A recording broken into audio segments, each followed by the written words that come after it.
Nous voici dans une vidéo explicative sur les sections de câbles. C'est la suite logique des vidéos sur les sections, les courants dans les câbles et les protections et fusibles, où j'avais pas vraiment interprété les résultats suite à mes tests pour faire fondre un câble. Donc les voici.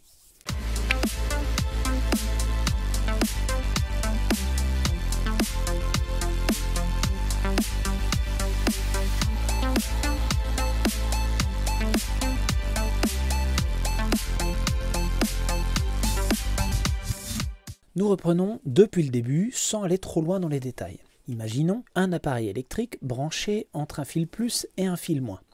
Cet appareil est un consommateur. Partons du principe que d'un côté nous avons un 0 volt, de l'autre côté un 12 volts. Nous n'allons pas débattre sur le courant continu et le courant alternatif, parce que ce sont les mêmes calculs. En alternatif, on utilise le courant et la tension efficace. En continu, c'est une tension continue. Donc ce sont les mêmes formules, avec quelques petites variations si vraiment il y a besoin. Dans ce cas précis, je vais développer les calculs avec 5 mètres de câble, c'est-à-dire 5 mètres de plus et 5 mètres de moins. Donc 10 mètres de câble. Il faut les deux câbles pour avoir quelque chose qui fonctionne. Donc on a un consommateur à 5 mètres de la batterie. On imagine par exemple que nous avons 6,5 ampères qui passent à l'intérieur de ce câble. Pourquoi 6,5 ampères? Parce que si on reprend mon test, c'était un test avec un câble de 1 mm² de section. Et les 6,5 ampères, c'est le courant le plus générique qu'on a dans l'habitat et un peu partout. Lorsqu'on prend par exemple 10 ampères et 1,5 mm² ou 16 ampères et 2,5 mm², on est dans cet ordre de grandeur de 6,5 ampères, 6,6 et 6,4 je crois. Donc j'ai pris 6,5 pour être entre les deux. Donc par exemple ici avec 6,5 ampères, on a une consommation sur la source de 72 watts. On fait 12 fois 6,5. Et on se demande qu'est-ce qui reste au niveau du consommateur. Est-ce que ce consommateur consomme 72 watts? Donc on calcule le reste de l'énergie qui est disponible pour ce consommateur. On va donc devoir calculer ce que consomment les câbles. Est-ce qu'il y a de la tension qui disparaît, qui passe dans les câbles? Est-ce qu'il y a des watts qui se dissipent dans les câbles? Eh bien, dans cet exemple, on va avoir une charge qui va être alimentée en 12 volts au niveau de la batterie, mais qui n'aura plus que 10 volts à ses bornes, donc on aura une chute de tension. En l'occurrence, sur le câble de 5 mètres, on a 1 volt, et sur l'autre câble de 5 mètres, on a 1 volt. Cette charge se retrouve donc alimentée en 65 watts. Il y a 6,5 watts de perdu sur le fil plus, 6,5 watts de perdu sur le fil moins.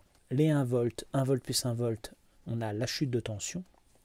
6,5 plus 6,5 watts, on a les pertes en watts, donc 2%, et 16,6% de pertes. C'est comme ça que je vais voir les courbes qui vont suivre. C'est un exemple pour illustrer quelque chose d'assez générique. Pour moi. Bien sûr, on pourrait rentrer dans des calculs en symbolisant ou en schématisant le fait que chaque câble représente une résistance, que le consommateur est aussi une résistance qui va consommer du courant, utiliser la formule de la résistance avec la résistivité, R est égal à ρ L sur S. En gros, c'est une constante qui est liée à la matière, le cuivre ou l'aluminium ou l'acier ou autre. Donc c'est une valeur normalisée qu'on trouve sur Internet si vous voulez. L, c'est la longueur et S, c'est la section. Donc grossièrement, R est proportionnel à la longueur et à la section. D'accord?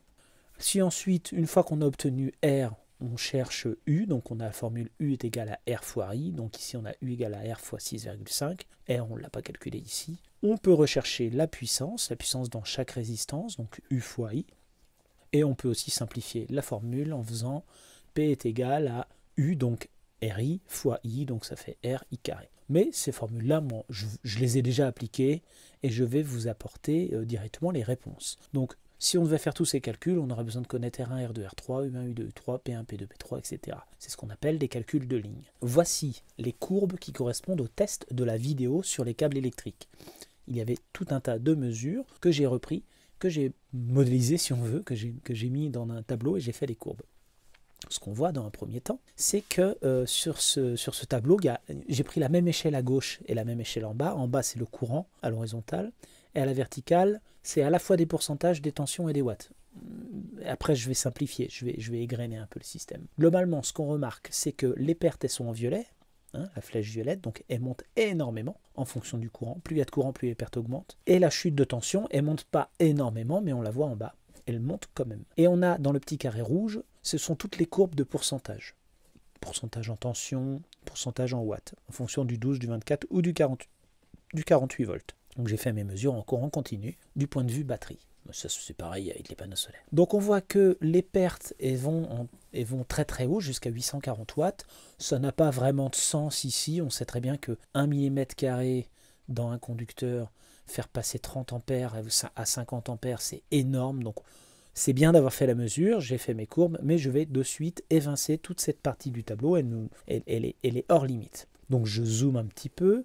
Alors j'ai eu des petites erreurs de courbe que j'ai corrigées par la suite. Là, je n'ai pas modifié l'affichage. Et là, on se rend compte qu'on a quand même toute une zone entre 30 et 50 ampères où ça monte à 140% de perte. La courbe jaune, ce sont les pertes en pourcentage, en 12 volts. On dépasse les 100%, donc on a plus de résistance dans les câbles que sur le consommateur. On est bien entre 30 et 50 ampères. C'est invraisemblable, donc on le vire. On zoome et on voit à nouveau la courbe de puissance qui monte. On voit un petit peu plus de détails. Et là, je veux encore simplifier parce que 25 ampères, c'est beaucoup, 20 ampères, c'est beaucoup. 1 mm², on me dit, moi, qu'il y a des gens qui prennent 6,5 ampères. Moi, je prends 3 ampères. Il y en a d'autres qui prennent 5. Il faudrait rester dans cet ordre de grandeur et on va zoomer sur la zone un petit peu inférieure à 10 ampères, aux alentours de 10 ampères, entre 0 et 10 ampères. Et on va pouvoir obtenir des courbes bien plus simples. Donc en se concentrant tension par tension, là on va commencer par le 48 volts, on a la courbe violette qui est les pertes en watts, la courbe bleue c'est la chute de tension, ces deux courbes ne vont pas changer puisque mes tests ont été faits en conséquence. Par contre, le pourcentage de tension et le pourcentage de puissance va changer puisque en fonction qu'on l'applique sur du 12, du 24 ou du 48, on n'a pas la même proportion. Mais on aura toujours les mêmes pertes dans le câble et la même chute de tension pour 1 mm² avec un courant donné. Donc on regarde pour le 48 volts, on va faire une ligne à 6,5 ampères par mm². On est toujours sur un fil de 1 mm², donc les 6,5 ampères représentent les 6,5 ampères par mm², c'est tout à fait proportionnel.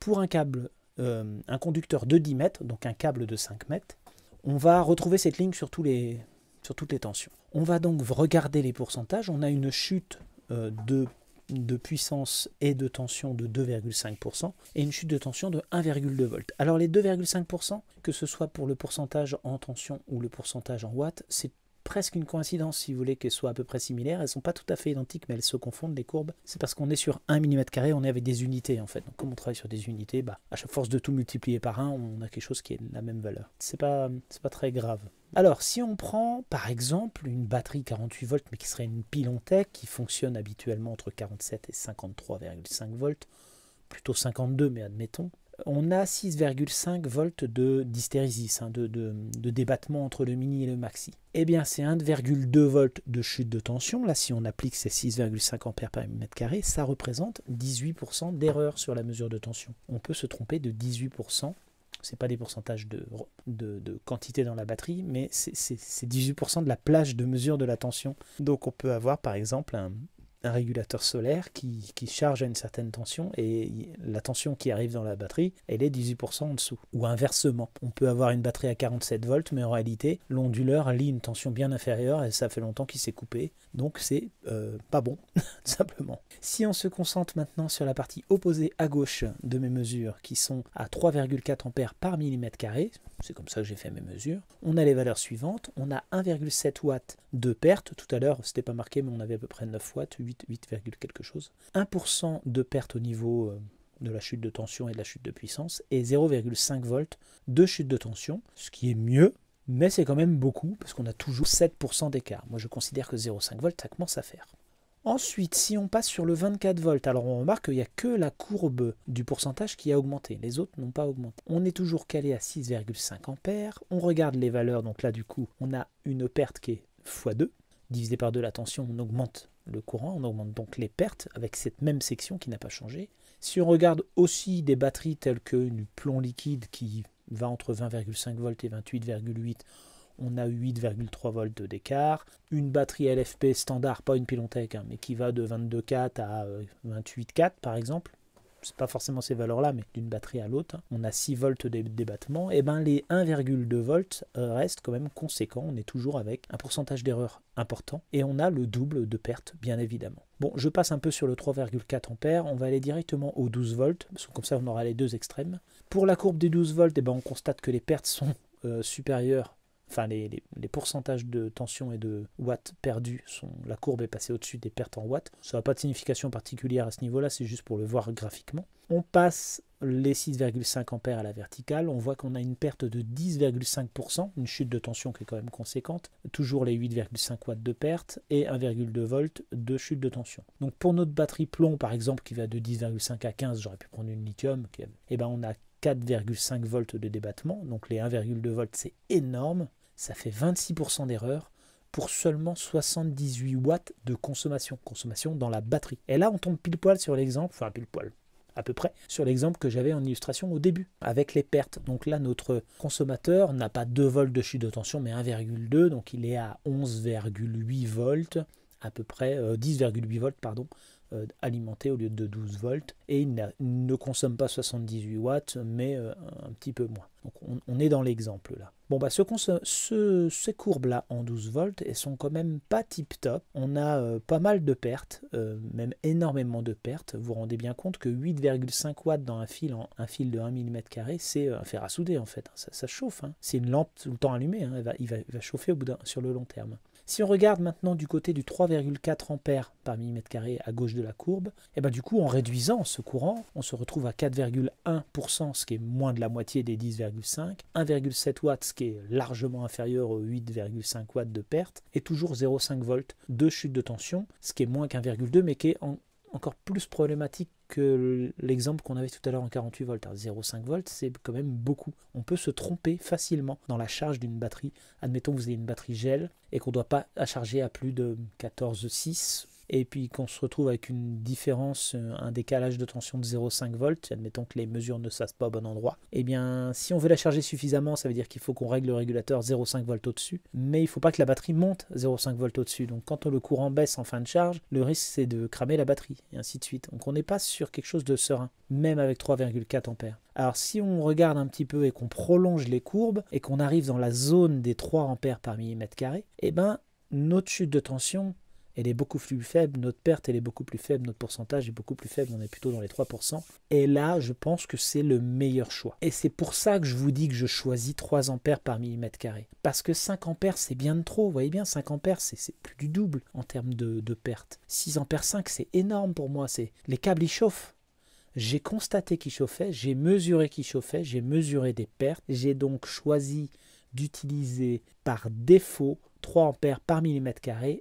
Et encore, il faudrait le corriger avec la longueur. Mais sur des longueurs standards de l'ordre de 4-5 mètres, 3 mètres, 2 mètres, 3 ampères par mm², c'est très bien. Et si c'est plus long, on peut l'appliquer aussi, si c'est du transitoire. Mais l'idée, c'est de prendre la section au-dessus. Donc voilà pour mes explications. J'espère que j'ai été suffisamment clair, que j'ai pu démontrer pourquoi j'utilisais ces 3 ampères par mm² et pourquoi, à mon sens, ça me semble important pour une installation qui marche bien. Merci d'avoir suivi cette vidéo et bien sûr, à la semaine prochaine.